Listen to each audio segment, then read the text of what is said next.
Dallas wins this one 20-15 over the New York Giants. Take a look at the top 5 graded players for the Dallas Cowboys. Number 1 on the list. Look at him. You love to see it. After Mazi Smith, we came on this show and we talked about it on the Trenches show as well. Mazi Smith was having a terrible season. Just he was not efficient at all. He was bench worthy, his play over the last couple of weeks and some points the last season as well. Top graded player for the Cowboys, including in run defense.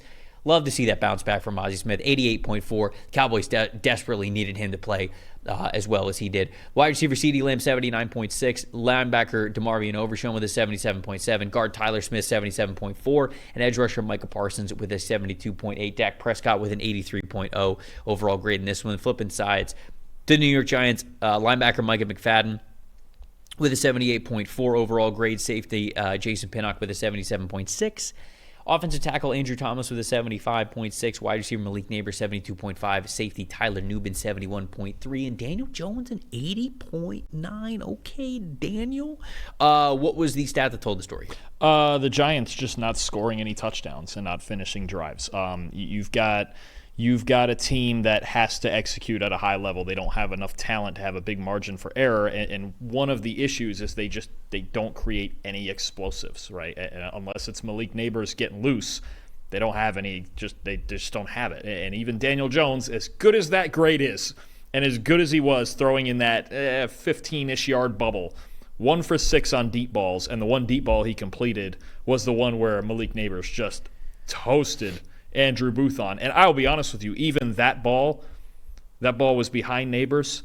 He throws that ball in stride, he scores. It's an 80-yard touchdown. Daniel Jones, he was good in this game, but there's a limit. There's a limit to what he could do. 1 for 6 on deep balls. And there's no explosive runs. And look, 6 drives where they ran at least 8 plays, and they didn't score a touchdown. Yep. And those 6 drives, you got 5 field goals and a turnover on downs.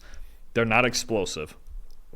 And they just, everything's so plodding. And it's I hate to be like this with Daniel Jones, and he was good in this game. He really was, because the Giants had 0 run game, and you're getting into that. But the ceiling here is so obvious. Yeah.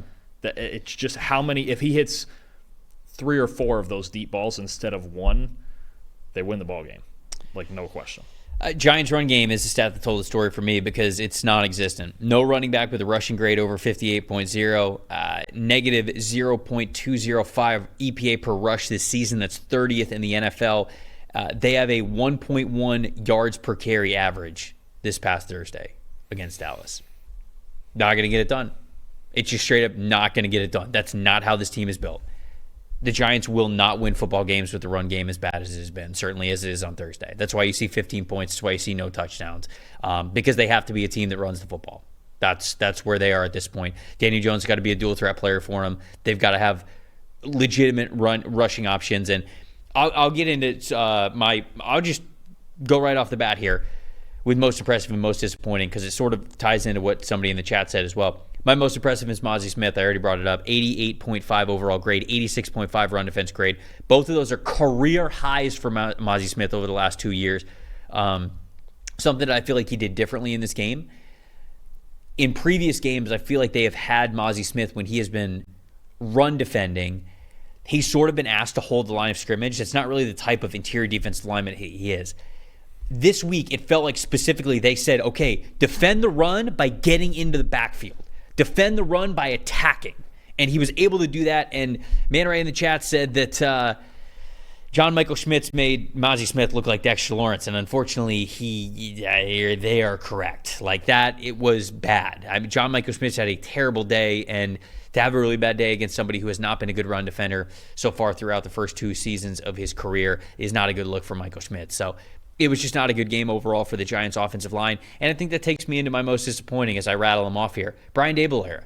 He's 18 and 21 in the last 3 seasons. The record just continues to look worse and worse from him for that first year that they were able to make the playoffs. It was bad last year. It looks even worse this year. And you could tell that he's frustrated. You could see it in the post-game press conferences. You could see it like throughout the week when he gets asked questions of the offense and what to do and things like that. He's frustrated. I think the whole team is frustrated, but it does not feel like they're going in a direction where Brian Daboll is going to be the coach much longer of this team. And that sucks because I think he's going to be a good offensive coordinator wherever he goes next. But we'll do a deep dive into this at some point if this ends up being something that happens where they end up moving on from some key players of this regime. But it stinks that it's kind of ending this way for Brian Daboll because I think more of him as a head coach, but he looks frustrated and the Giants don't look like they have a lot of answers in this season. I think Daboll's a really good coach. I do think this team is short on talent still, and they even added some talent this offseason. Right. Obviously, Neighbors is special and something to build around. But I think he was dealt a really tough hand, and I don't want to just take away all blame from him. But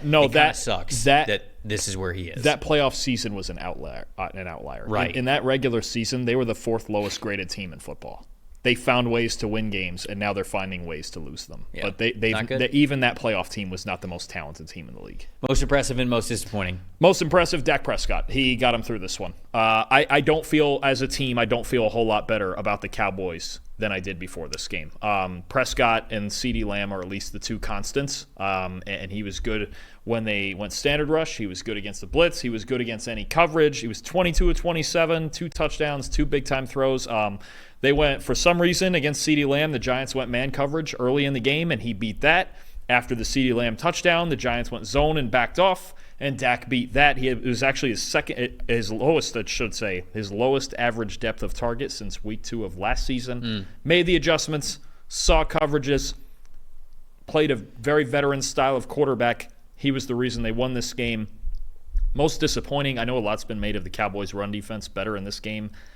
And now the secondary, too, is still just not great. A 57.4 coverage grade as a team in this game, which isn't horrible, isn't great. But if you take out the 2 interceptions they had, actually one of them didn't even count, and one was on a Hail Mary.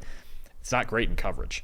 And if you can't, I know Malik Neighbors is great, but if you can't cover a team like the Giants, or really any of the last 3 weeks, over the last 3 weeks, okay, we talk about right now the Cowboys are the lowest graded defense in football. Most of that, yes, is their run defense. But first game against the Browns, their secondary was great. Mm-hmm. It's the Browns. Last 3 weeks, they're 30th in coverage grade. Damn. It's the defense. It's all the way around. And maybe it gets better whenever Deron Bland gets back and he's healthy. But it's not just up front. And now you've got more stress in coverage. You've got Lawrence and Parsons both injured. And I think Lawrence certainly, is going to be an extended absence. And Parsons, I think they said they weren't really sure yet on Parsons. Mm-hmm. If you don't have those two guys, and there's time in the pocket for whoever, Cowboys have an absolutely brutal schedule coming too. It's what's their next 6 games real quick? Hang on.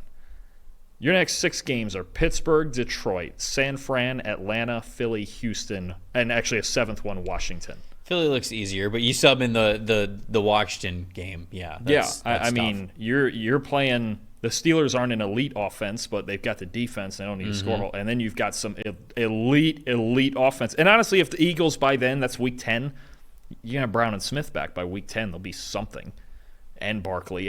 You're playing this run of big-time teams and big-time offenses. You better start being able to cover. Yep.